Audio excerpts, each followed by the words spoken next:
dreams just random images fired from an unconscious brain during sleep?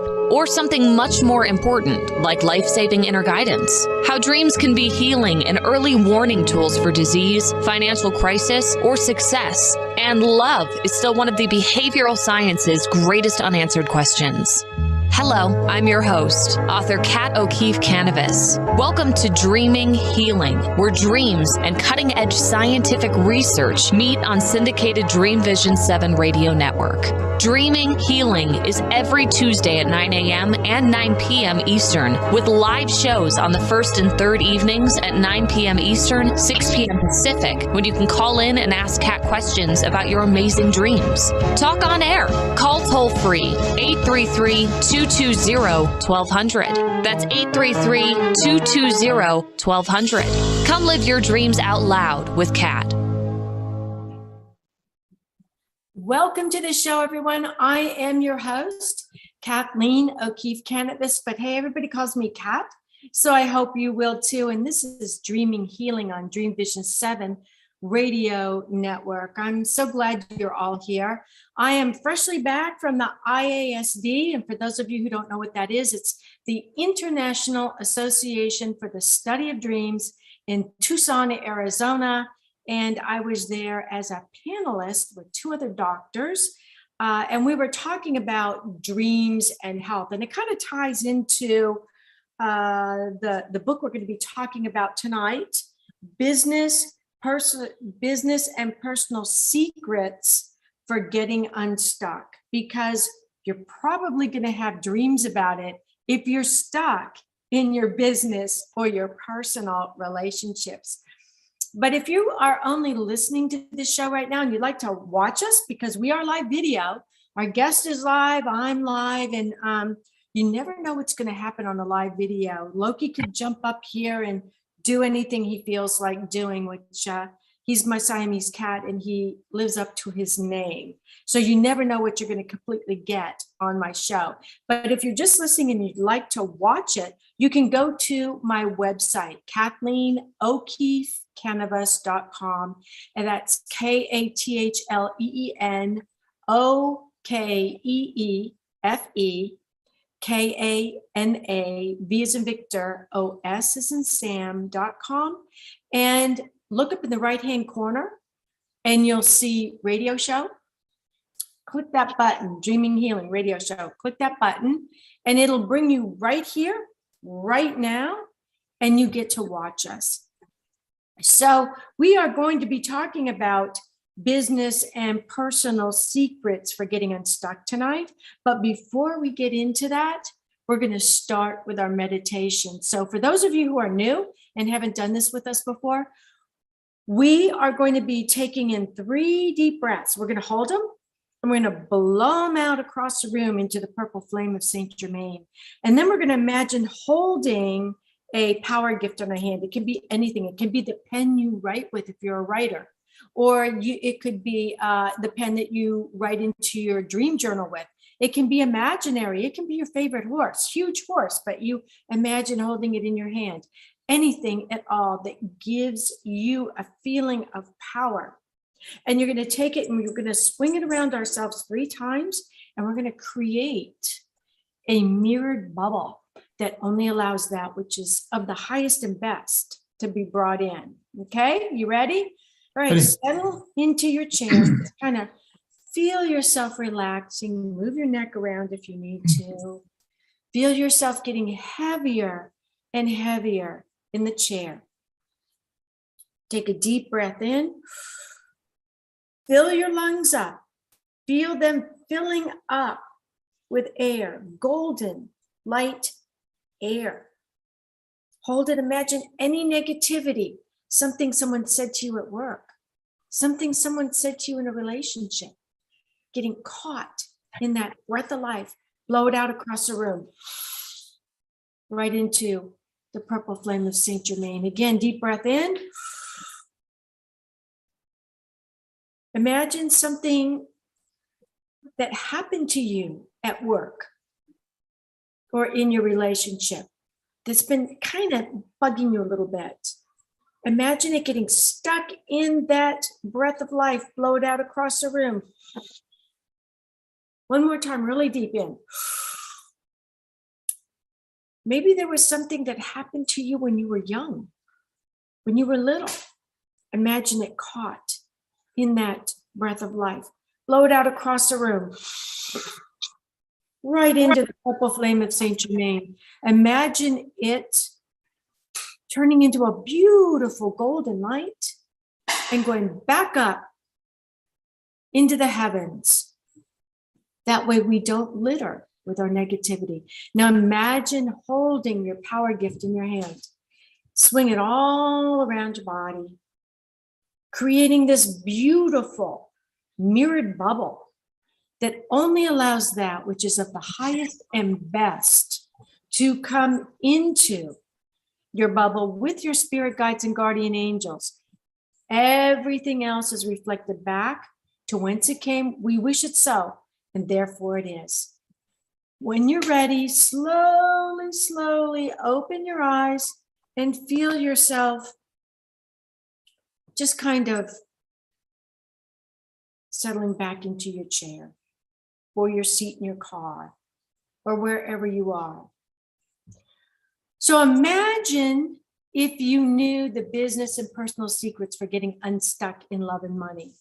Well, Frank Zaccari is here tonight to share those secrets with you. And they're very important because right now, things have not quite gotten back to normal. And we may be blaming a lot of what we're going through on the difficult times of COVID, but the truth of the matter is, at times we all get stuck. It was happening before COVID. It was happening before everything else that's been going on. Maybe you feel stuck in a dead-end job. Let's say your job was actually a victim of COVID, and you live in an area that you don't enjoy, and your personal relationship is floundering. The life that you want is moving further and further from reality. You can't seem to catch a break, or maybe you never got the right opportunity, or at least that's what you're feeling. Does any of that sound familiar? Be honest. We've all actually been there. Getting stuck is inevitable, but staying stuck is a choice. But how do we get unstuck? Well, Frank Zaccari knows and lives that secret. He's here to share it with you today. Frank Zaccari served in the military as a medic in the Air Force before spending over 20 years in the high-tech industry. His education includes UCLA, Anderson School of Business, California State University at Sacramento. His experience includes senior positions with Fortune 50 organizations before turning around several small and mid-size companies. His path has helped him learn a great deal about business and life. Frank is a best-selling author of many books based on life-altering events, and he's here today to talk to us about his latest book, his third book in a series of books, Business and Personal Secrets for Getting Unstuck. So welcome to the show, Frank. We're so glad you're here. Thank you. Thank you. It's always a pleasure to talk to you. We always have so much fun together when we're on a show. And I got to tell you, this book is a blast. I mean, it's like none other in that all the information that you put into this third book is amazing. Not just on how to get unstuck out of business, which so many of us find ourselves in. But I think, Frank, and what are your feelings about this? I think it's easier today to get unstuck than ever before, because changing businesses and changing locations doesn't have the stigma attached to it that it used to have. You can hop from business to business now. That's absolutely right. What it was happening before COVID, and people were getting sick and tired of being sick and tired. Mm-hmm. And they started moving onto other positions, even before they had jobs. This is particularly with the younger group, like my daughter's age, late 20s. They are working, they're not happy, they're done. They're going to move on. And it doesn't have that big stigma that it once did, because the people who are moving tend to be the movers and shakers. These are the people who make the biggest impact in a company. But if you're stuck in a culture and you're not progressing, you don't feel valued, and it's just a grind. I mean, every day getting up is just a grind. You can't stand it. It's better to leave and get unstuck from that situation. Now, it may take you time to get another job, but it comes down to me, it came down to, where's your mental health? Are you happy? And if you're not happy, then you need to change, because being stuck is no fun. Yes, you're absolutely right. And if you looked at the resume, and that is Loki going at it, he just threw his snake toy into the koi pond and he's screaming for somebody to go and get it. If you looked at, I would venture to say, Frank, let's say 20 years ago, if you looked at one of the current resumes that someone is bringing to a new business venture, and you saw all the previous jobs, your reaction then would be very different from your reaction today, don't you think? It absolutely was. There was this general sense, if you were a job hopper, you were not a good employee. You were a high risk. Mm-hmm. And what's occurred more now is you're not the high risk. You might be, but more likely you're someone who can drive business, who can drive solutions and innovation. Because innovation, I learned many times, does not come from the top down. Now, as much as CEOs like me thought it was us, it's not. Innovation comes from the bottom up. And the people closest to the situation are the ones who can come up with the creative ideas. And they will, if you allow it in your culture. You allow them the safety and the comfort to be able to say, hey, what if we did this? Doesn't this make any sense? Doesn't this make sense? Mm-hmm. How about we try this? But too often, your leaders are stuck in the mindset that, hey, it's not broke, don't fix it. We always did it this way. This is our best practice. It is what it is. All those statements basically tell younger people and people who are movers and shakers, nothing's going to happen here. It's time to move. These people are going nowhere. And it doesn't have that stigma anymore that you've been at 3 or 4 jobs over a 5-6 year window of time, because now you explain it. I did X over here. I learned this. And that's what I see. I do a workshop at Arizona State. And that's what I hear from a lot of these young upcoming students is, I went to this job. This is what I learned. And I'm taking what I learned and I'm moving it over here. And that's much more valuable than somebody who's been stuck sitting at the same position for 3, 4, 5, 10, 15 years and didn't accomplish anything. Mm-hmm. You know, you said something really important, Frank, that I want to touch on. And we just got a question in here, and so I'm going to ask you that question. Habit. How important are habits? You were talking about, breaking that habit of, if you're jumping around from job to job, there's something wrong with you.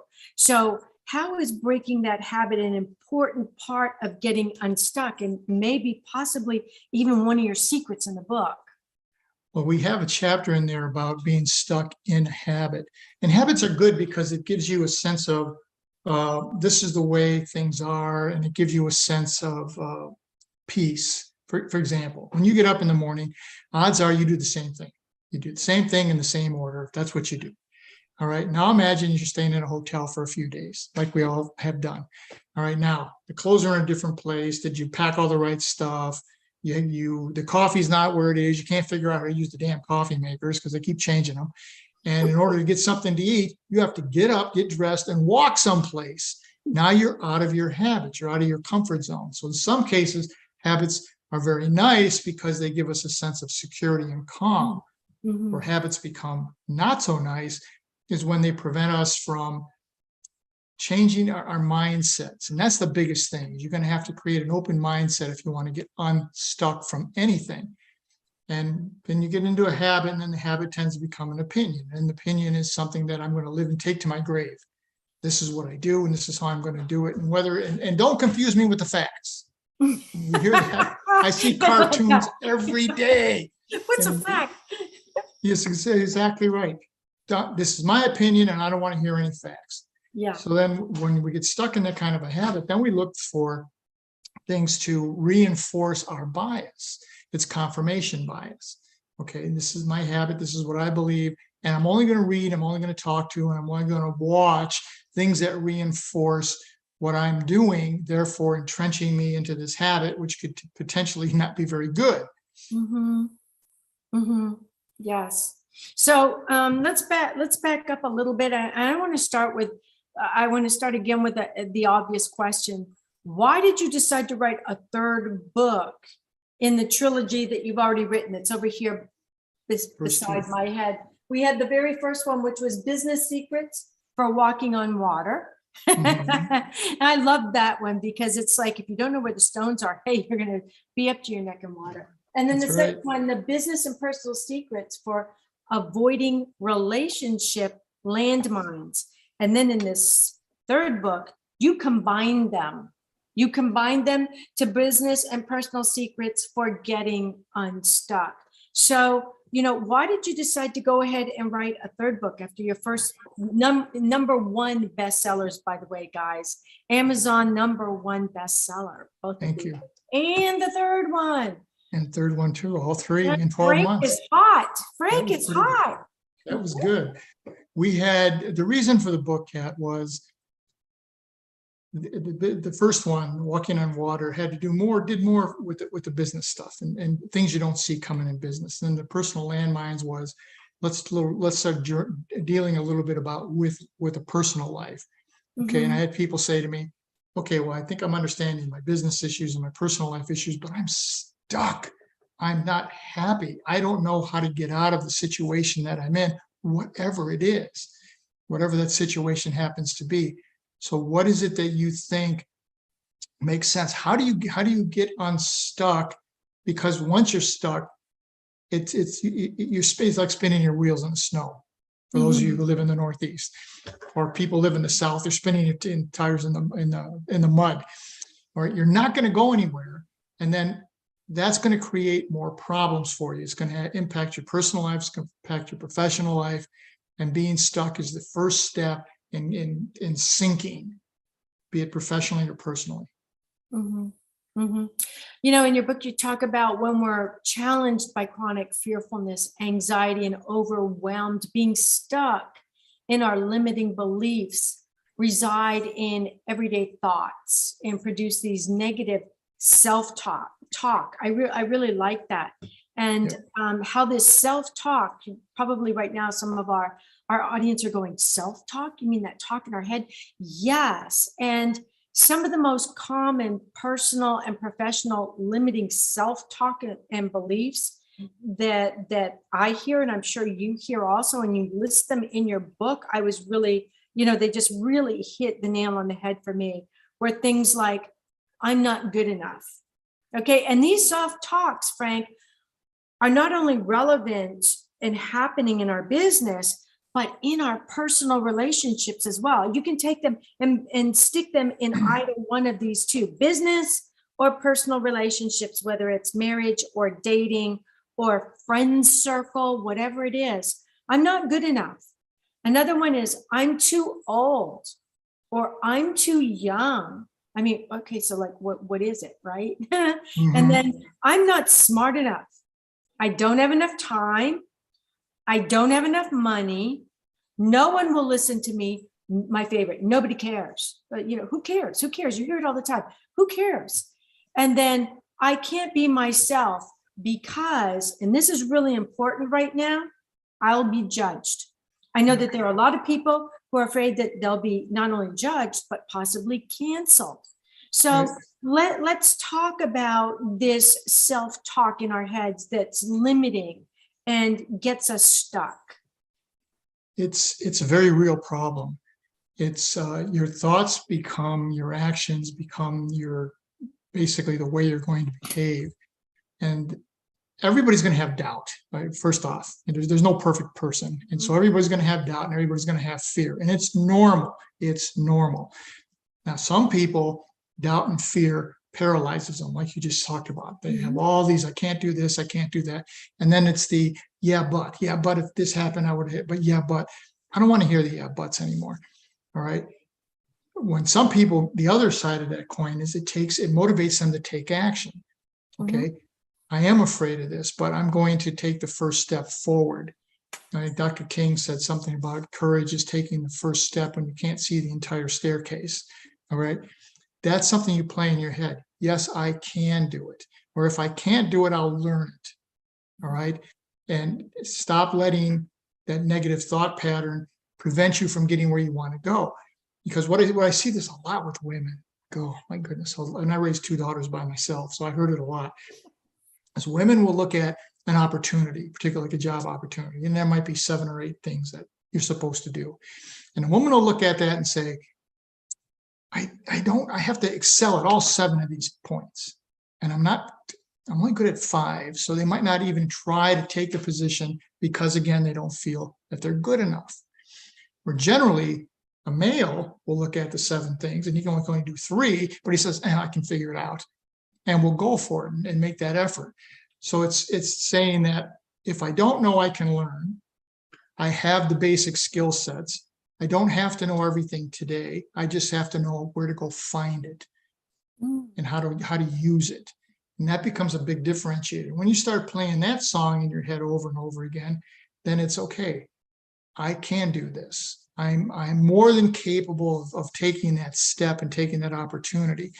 And then when you get there, more times than not, you're going to learn the job. What I tell employers constantly is stop putting out resume or putting out job descriptions with which says you have to know this product or this product or this product. Who cares? You can teach them that. Look for people who have what we now call soft skills, which are not soft at all, like integrity and persistence and grit and determination and willing to collaborate and willing to work toward a common goal. Those are the kind of people you want to have in your organization. And those are the kind of people who sometimes will say, I think we could do this better, but I'm not going to bring it up because I'm going to get shut down. Right? And those are the kind of people, Frank, we want in our friendship group, because they're going to prop us up when we have those self-talk beliefs coming into our head. They're the ones who are going to make us feel confident about ourselves. So these same feelings, thoughts, positivities that you're talking about, they're not things that we look for just in our job. We want to bring those into our personal relationships as well. We want to have a mate at home who makes us feel good about ourselves, doesn't tear us down, make us start judging ourselves and questioning ourselves. We've got to take a quick break, but when we come back, we're going to ask Frank to share an experience he had in a toxic relationship and what he did. So don't go away. You are listening to Dream Vision 7, and we will be right back.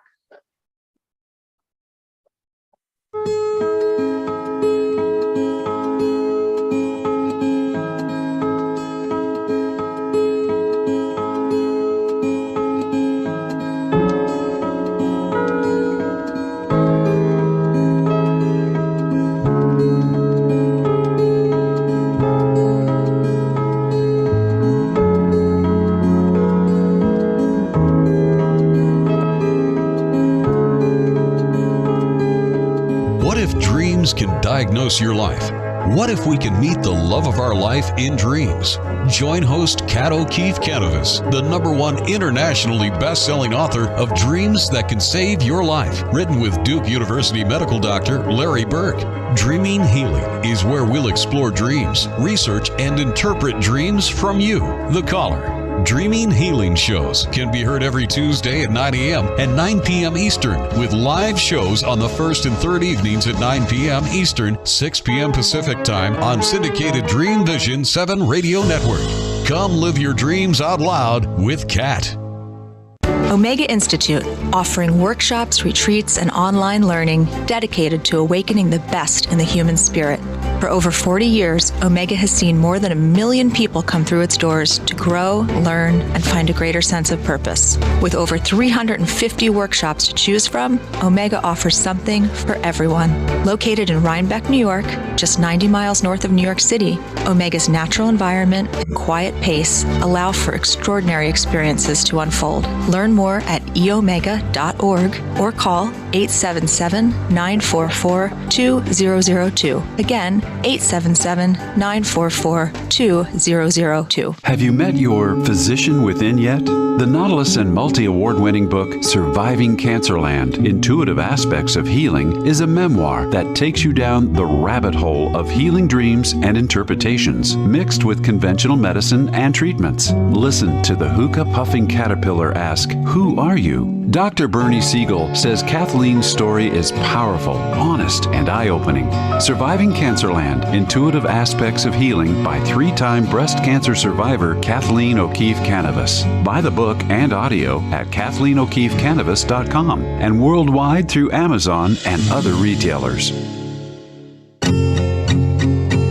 Ever had a strange dream? Nautilus Award winner, Dreams That Can Save Your Life, Early Warning Signs of Cancer and Other Diseases by Kathleen O'Keefe Kanavos and Duke University radiologist Dr. Larry Burke, forward by Dr. Bernie Siegel, shares how people like you self-advocated in the face of adversity and won using dreams. Read life-saving dream stories validated by medical reports. Hear how dreams of dead loved ones saved lives. Use interpretations and journaling as roadmaps in your waking world for health, wealth, and love. Dreams That Can Save Your Life. Early Warning Signs of Cancer and Other Diseases. Buy the audio and book at KathleenO'KeefeKanavos.com in English and Italian worldwide and through Amazon, Barnes & Noble, and other retailers. This is Dreamvisions 7 Radio Network, uniting mankind with universal love. Our shows are created from the heart, bringing each listener to a place of divine enlightenment. Breathe, relax, and enjoy. Let life flow.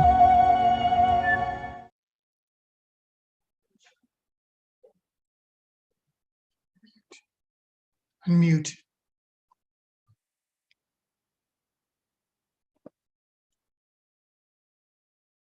You're on mute, Kat.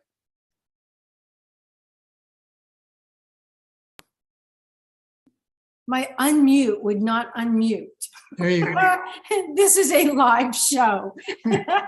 You never know what's going to happen. I know. We had this storm going on here, and instead of the computer going dead on me in black, it decided it would freeze with mute on.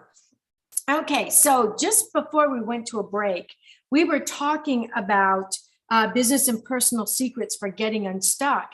And so I'm going to ask Frank to share one of his experiences he had in a toxic workplace and what he did to pull the people out of that quagmire.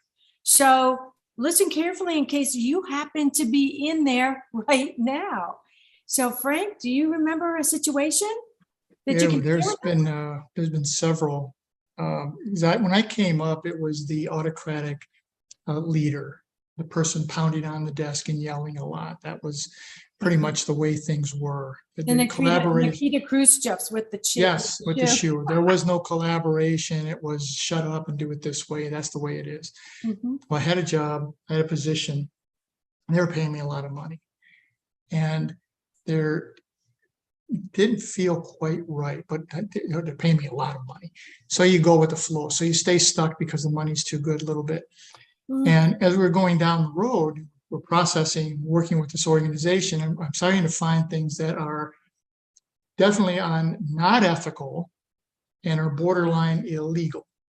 Mm. And so as you start going through this, and I traveled a great deal, so you kind of turn a blind eye to it a little bit, and then you continue doing your job. And then when you come back and you start thinking about it, and you say, yeah, but where are you going to get? They're paying you a lot of money, Frank, so just go with it and see where it's going to take us. Well, you can do that for a period of time. That's basically selling your soul to the devil.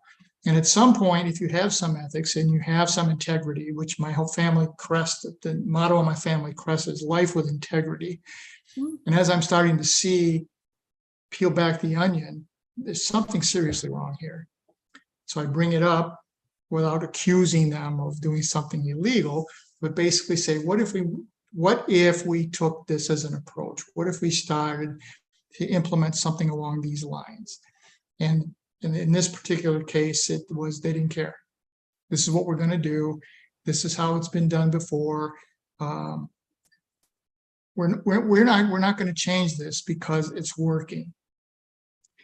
And after spending enough time back and forth and battling and trying to get him to move, you just throw up your hands and say, okay, I'm done, I'm out. I'm not going to sell my integrity. I'm not going to sell my soul. I'm not going to go forward. Now, I had a real good staff there, and they were very, very good. And so I had met with them before I had left, and I said to them, this is what I see is occurring at this organization. And because of this, I am not going to stay. Now, you can choose to do whatever it is you choose to do. That's your personal decision.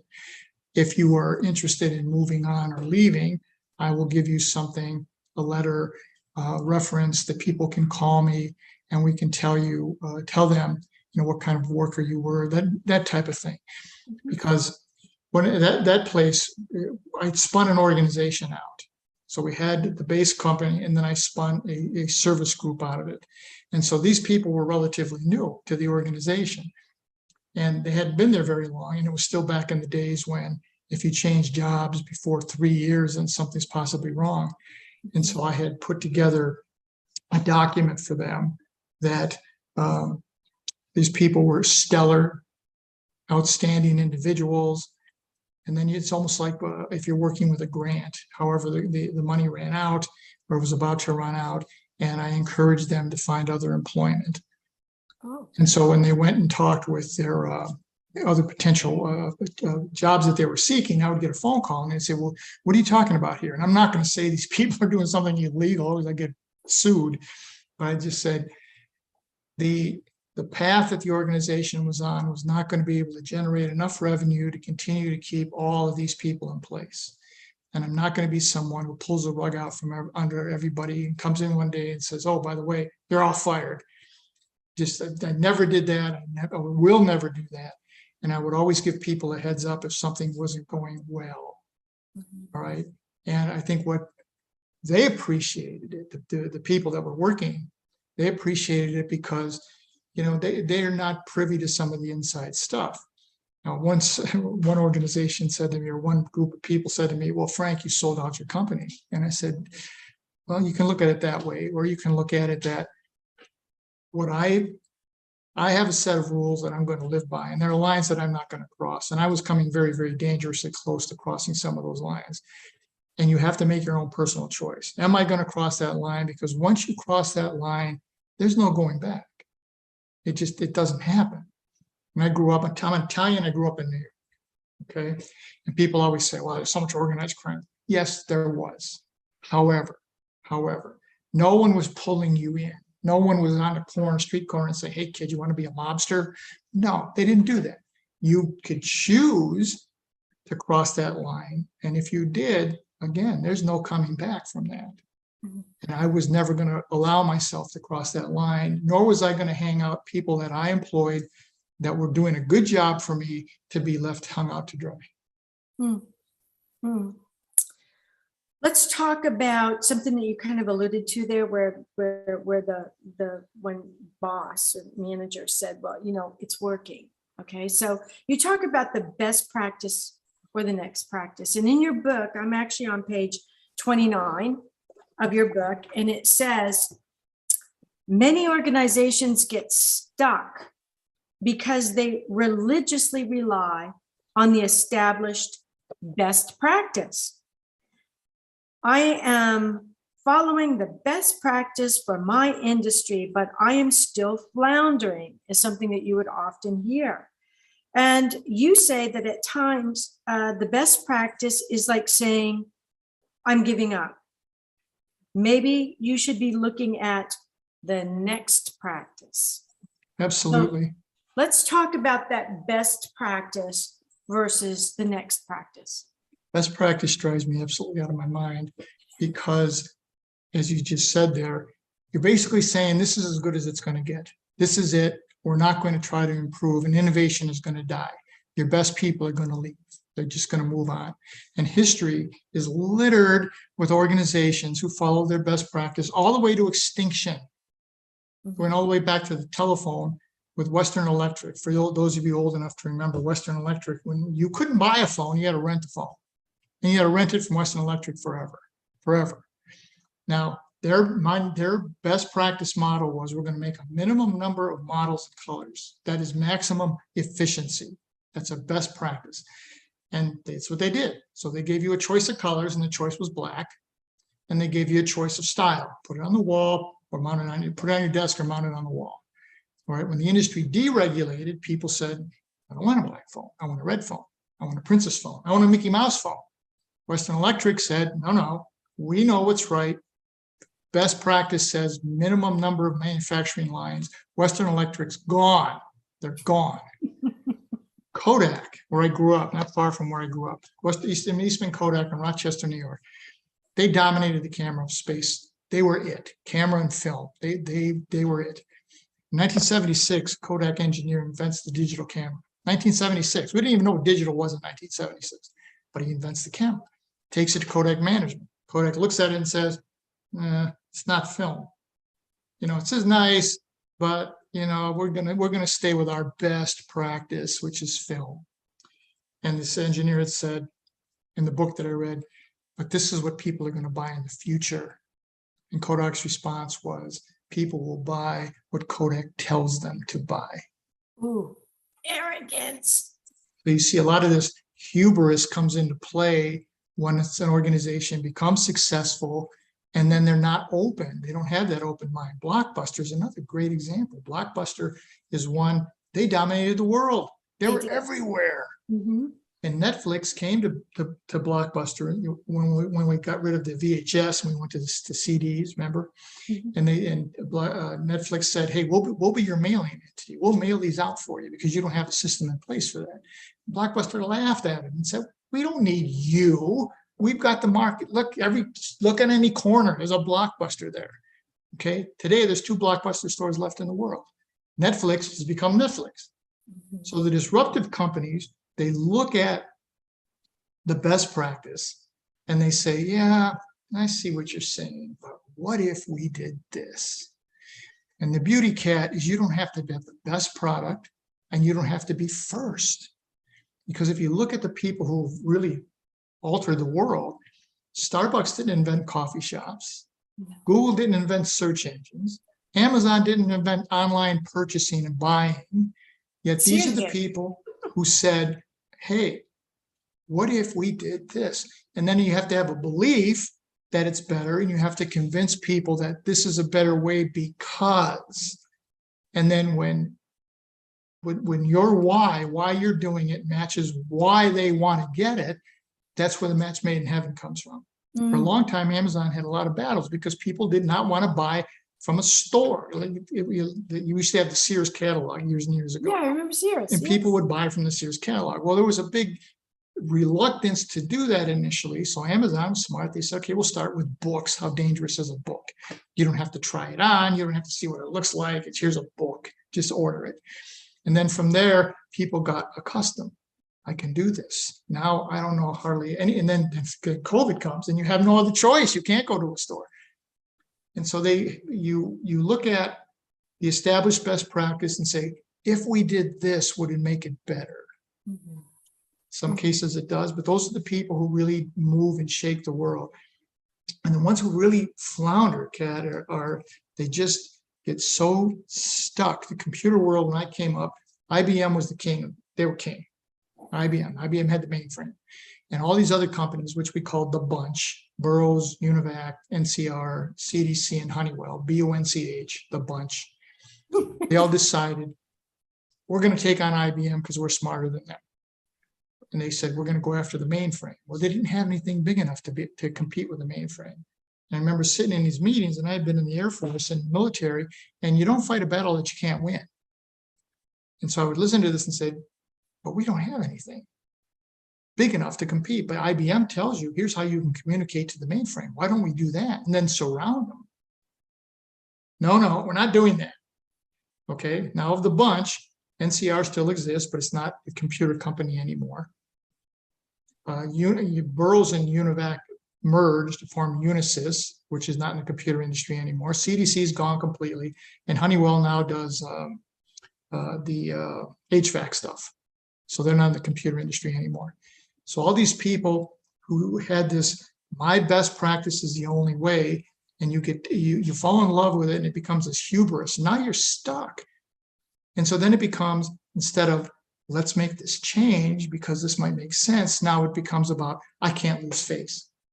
This is what I said. Now my pride comes involved, and then ego comes into the equation. And then ego, you get stuck in your ego for a long time, and you're not going to get past that. And everything suffers. And if you're running an organization, or if you're in a family relationship and you get stuck like that, you're going to destroy both sides. If you destroy a company, thousands of people are going to lose their jobs. And if you destroy your marriage or your family, that's worse. Mm-hmm. That's worse. Yeah. And listening to you, Frank, I suddenly realized human beings, I believe, human beings were never meant not to move forward. It's part of evolution, no matter what it is. So in a way, it's whatever you're looking at that you like, something that's really important to you, like a coffee house, just a simple coffee house. Yes, you never built the first coffee house. You didn't create coffee, but you can see what somebody else created and ask yourself, how can I make this better? How can I meet the current needs, the changing needs of the populace, and draw them to me? So it's not that you have to come up with the very first idea, because people go, well, I don't have great ideas. I can't come up with the first idea. You don't need to. You need to come up with a better idea off of what's already been created. Right. What happens a lot of time, Kat, is the person who comes up with the first idea usually doesn't end up well, because they haven't thought it all the way through. They have this great thing and they're running, trying to keep it alive. Like the first computer, it was an Emerson, I think was the name of it. They were going like that, but they triggered the thought process to say, hey, there's something here. Now, how do we build upon what they did and go forward? And how do we make whatever it is better? And then you get these designed, we call them a new breed of innovators, the movers and the shakers who look at things and they don't see stumbling blocks, and they don't see obstacles, they see opportunities. I like that. They'll say, if we did this instead, and we take what we know from over here, and then we collaborate and bring some of this stuff from over here, then we bring the two of them together, that's a huge differentiator. That's gigantic. Starbucks, I owned stock in Starbucks for a long time. In fact, my oldest daughter went to college on Starbucks stock. Okay. And I lived in Seattle, so I'm a shareholder. So I went to the shareholder meeting, right, with my little block of stock. And one of the things that they had said was, this is their whole thing, for 5 minutes out of your day, you get to be completely in control of your life. You can come in, you can order whatever you want. We'll make it however you want it. We'll do it any way you want it. We'll put in any size cup you want. We'll put whatever topping you want on it for you. And for those 5 minutes, it's all about you, right? I used to live in Seattle, and I remember walking into the place across the street for the company I was running, and there was a guy there. He was there every day. He was in a wetsuit. In Seattle, it rains a lot, so he's like in a scuba suit, and rides his bike, and he comes into Starbucks. And I was there one day, and I'm looking at this guy, and somebody in line says to me, "You always want to be here before him." And I said, "Why is that?" And he goes, "Because if he orders, it takes him 6 minutes to order what he wants." So I thought, yeah, right. So one day I get there, and he's ahead of me. And I'm listening to him, and he wants whatever he wants, and he wants it at this temperature, and I want chocolate, but I want you to shred it in a 45-degree angle, and this whole thing, and I want it at this and it took him like 5 minutes to order what he wanted, right? And so I was kind of amused by it. So I get up to the front, and there's a kid, he's 16 years old, has been chewing coffee beans since 4 a.m. And I said to the young man, how does he know it's 184 degrees? And he goes, he doesn't. I go, how do you know? He goes, I don't. And I said, well, what's the difference? And he says, $2. So you get what you want the way you want it. You pay a little more for it. But that might be the only time, and I was intrigued by that, because that may be the only time during the day where you're completely in control of what's going on in your life, because you get to work and you get bombarded with all this stuff that you got to do, and you get interrupted like 6,000 times. You can't keep a thought for more than 15 seconds because someone's coming in with their problem. Can you help me with this? Okay, this will be just a quick second. And it was a very interesting dynamic the way Starbucks put that together. And then the challenge was like McDonald's, have it your way. Exactly. Yeah. Exactly. And then trying to get people to come back became a challenge. And then when I love the Starbucks story, because when they started up in Seattle on one street across from the Pikes Market, if you've ever been to Seattle, I've been to Pikes Market. But you know what, Frank, we got to take a break. We'll pick up this. This is so interesting. Let's pick this up after the break, because I want to hear more about this story. You are listening to Dreaming Healing on Dreamvisions 7 Radio Network, and I'm your host, Kat Kanavos. Don't go away.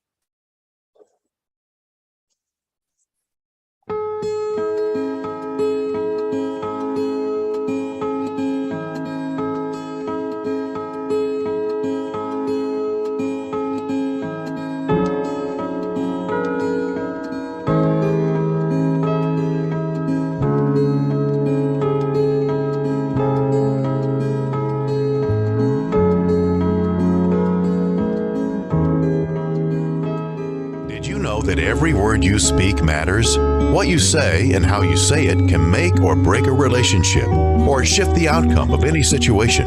Are your conversations making a difference?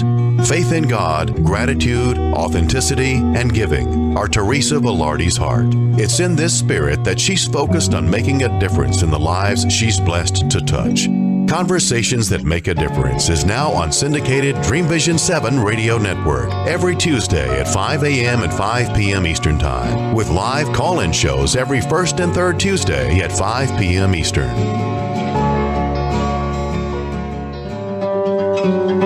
Darkest hours to brightest moments, transformation from despair to happiness, and chaos to clarity.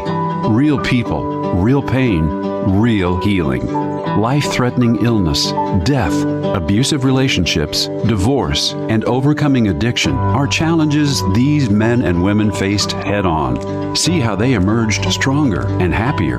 Buy the new book, Chaos to Clarity, Sacred Stories of Transformational Change by Reverend Patricia Caginello and Kathleen O'Keefe Kanavos.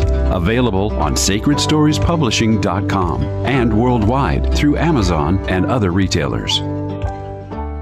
Are miracles real? Can you move from mayhem to miracles? 30 prominent authors say yes as they share their high fives and down lows of challenges, abuse, addiction, and love. Experience hope, the magic elixir of miracles, through the personal stories of New York Times bestselling authors James Redfield, Dr. Bernie Siegel, Sister Jenna, Reverend Temple Hayes, and many more. If you like bestsellers, Chaos to Clarity, and Crappy to Happy, you'll love crying and laughing through Mayhem to Miracles. Sacred Stories of Transformational Hope. Available now on Amazon and in bookstores worldwide. Why are we here? How can we be happy? Questions asked from millennials to boomers. Crappy to Happy, Sacred Stories of Transformational Joy answers them using true stories of grit, grace, and love. James Redfield, author of The Celestine Prophecy, wrote in the foreword, "This book is a seminar about emerging truths and offers grounded solutions through the art of the comeback." Dr. Bernie Siegel, a contributing author, wrote, "Bodies die, but spirits and consciousness survive and recycle." So, grab some tissues, open your book, and prepare to cry and laugh till it heals. Crappy to Happy by Reverend Ariel Patricia and Kathleen O'Keefe Kanavos. Available from Amazon, Barnes & Noble, and booksellers worldwide. This is Dreamvisions 7 Radio Network, uniting mankind with universal love. Our shows are created from the heart, bringing each listener to a place of divine enlightenment. Breathe, relax, and enjoy. Let life flow. Welcome back to Dreaming Healing, everyone. I didn't mute myself this time, so my computer is behaving itself. Before the break, welcome back to the third part of our show. Actually, we're rounding the corner, and we've only got about 10 minutes left. So we need to make it kind of fast, but I always have so much fun when you're on the show with me, Frank. My gosh, we have such a good time. So, we were talking about Starbucks and this 16-year-old in front of you ordering everything just the way he wanted. And you got up to the front and said, so what's the difference between his coffee and the way I'm having my coffee, with the temperature and the this and then that? And the guy looked at you and said $2. I love that. So tell us a little bit more about that. You wanted to talk about it before we when Starbucks started, we were across the street from the Pikes Market in Seattle. They throw the fish at the Pikes Market. Well, it was in the middle of the block. There was no parking there. That was Starbucks, the original Starbucks. On one corner was Tully's, a coffee shop. And at the other corner was Seattle's Best. 3 coffee shops, 1 city block, right? None of them had a blender back then, because a blender slows down the line, a blender breaks down, blender increased costs, etc. Right? Who's going to pay $5 for coffee back in 1980, whatever, right? So Starbucks starts opening stores, and a new store opens up, and everybody flocks to Starbucks. But after a while, the same store sales start to drop or level off. They're not growing. So a young person that worked for Starbucks in Malibu, California said, I'm going to bring my own blender from home, and I'm going to try making blended drinks.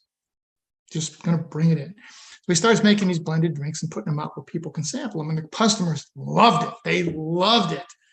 And they thought, wow, this is terrific. How can we get more of this? Now, Starbucks, to its credit, instead of saying, hey, you're not following the best practice, they said, wow, we might be onto something here.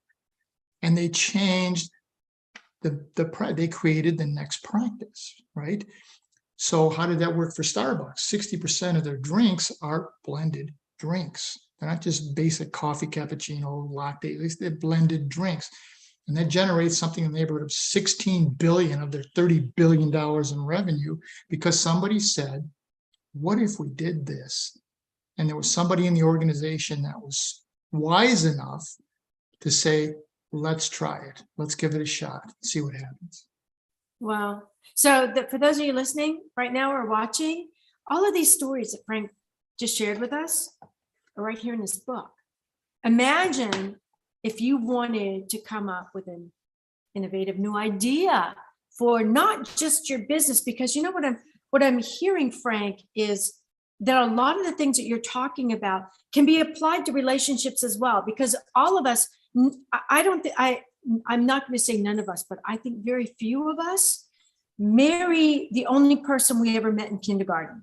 We go through a series of relationships. And when it gets to the point where we want to have a more permanent relationship, we say, okay, now this worked in the past relationship when it was working, and this didn't work in this other past relationship until it didn't work at all. And so how can I take these things and put them into this relationship and see if this relationship is going to work? Or if you're in a relationship, something else that you said, what can we bring in to make it our way?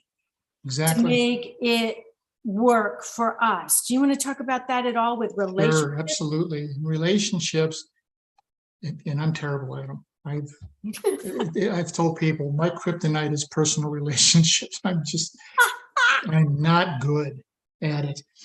And there was always, you run into something, and then it was, well, I wasn't raised that way. I do things like this, or I do things like that. Well, not enough. Knock it off. It's what are we going to do together that makes sense, as opposed to, well, in my family, we did this. Well, I don't really care what you did in your family, right? But what are we going to do in our family? How are we going to make this come together for us? And sometimes it works and sometimes it doesn't. And one of the chapters we had in the book is being stuck and being alone or lonely. Oh, yes. I love And that. I see that quite a bit in personal relationships, is that you're with somebody because you don't want to be alone. You have this fear of being alone, as opposed to choosing to be. You're afraid. You're being afraid of being alone is the loneliness. The loneliness comes into play, as opposed to a choice. I want to be alone. And with the book where I got the research, they said the loneliness is the emotion. It's the fact that we're not alone makes us lonely, and that something's missing or someone's missing. And so it's more of the emotion. Where being alone is more of a choice. You're choosing solitude. I'm choosing to be with myself, and I'm comfortable being with myself, and I'm okay being that way. Okay, because I'm not so good at relationships. I was single for 10 years between marriages, and in that time I was raising my girls by myself, but I chose to live alone. That was my choice. And rarely in that time, Kat, did I ever feel lonely. And I would hear a lot of people say, "Oh, Frank, you need to get out there. You need to date." No, I don't. I choose not to do that because I don't feel lonely. I don't feel the need. I have to work on me because obviously I'm not good at this. And you write about that in your second book. That was a hysterical chapter. I could not stop laughing. That's something that it took a long time. I think over 10 years to, I'm a slow learner. But in that period of time, I just started working on myself. What do I need to get better at? What do I need to improve? I read, Simon Sinek's books and Adam Grant's and Brene Brown. I met you and Dennis Patelko. I can always pronounce his name wrong. God. And life started to change and life started to get better. And it was more the introspective look that, I need the solitude to figure out what it is that I can be doing better or what it is I really want. That was more the case, because sometimes what I've seen a lot in personal relationships is you got together, like in my case, because I was the oldest of 5 children. My job was to protect everybody and be the guardian and all that kind of stuff. And I was always attracted to people who I thought were broken and I could fix them. Okay. Don't we all? Yeah. And I'm sure that there's a fabulous story behind that one, but I can't believe it. Frank, we are out of time. Can you believe this? So Wow. quickly tell us how we can find you, because in a minute, my producer's just going to shut me off. Going to cut us off. Well, you can get the books on Amazon. They're all available on Amazon, or you can contact me on LinkedIn and Facebook. You can go to my website, which is www.frankzaccari.com, not real original. And there you can order the books for less than you can buy them on Amazon, and we'll sign them for you. Great. And Loki has made his appearance. So that means we have come to the end of our show before he unplugs my computer.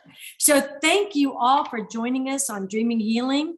I'm your host, Kat Kanavos, and we've been talking to Frank Zaccari about his book, Business and Personal Secrets for Getting Unstuck.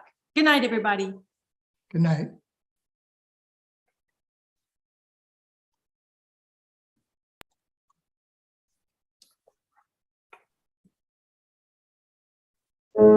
Thank you for joining us this evening, and a big thanks to our producer. Tune in next time to Dreaming Healing for more cutting-edge research, live dream interpretations, and stories with radio host and award-winning author Kat O'Keefe Kanavos. Listen every Tuesday at 9 a.m. and 9 p.m. Eastern Time with call-in live shows on the first and third evenings at 9 p.m. Eastern, 6 p.m. Pacific Time on syndicated Dreamvisions 7 radio network.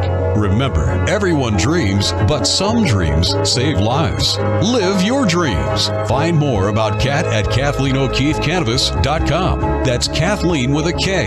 OKEEFEKANAVOS. Or The Queen of Dreams on Google search.